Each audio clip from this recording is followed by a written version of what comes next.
I scared some kids at a cemetery. When I was in the 11th grade back in the early 90s, I had overheard some freshman kids talking about sneaking into the cemetery at night to see who can stay there the longest. They made plans for that Friday night, and the cemetery they were talking about was the one near my parents' house. I heard enough of their plans to know they were going to sneak in on the side street, as that side had a lower brick and wrought iron fencing. Their plan was to meet there at 10. I was sitting eating under a tree at school near them, but was wearing my Walkman headphones, but the music was off so I could hear their plans. The night they were coming to the cemetery, I went ahead of them and hid out on the back end of the mausoleum. One of my friends was supposed to join me but chickened out. I saw them coming towards the mausoleum and I sat down watching them from the corner and down a hallway. They brought candles and what looked like a homemade Ouija board. I waited until they got started and I had to keep myself from laughing so hard. I started to make moaning noises. They all stopped and started blaming each other.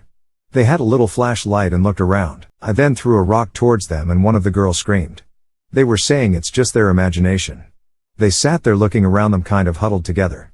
I started moaning softly again. They shined the light down my end, but they didn't see me. I left that area in case they investigated and made my way outside towards the older headstone just in front of the mausoleum. I was behind a statue. The thing is, I had left the door to the back open and the wind must have made it close, because I heard a slam and then I hear all of them scream and start to run out. I did a zombie-like run after them. I was dressed all in black, but I am sure in the no-light night they just saw a ghost chasing after them. They ran away screaming and I think one of the girls lost a shoe.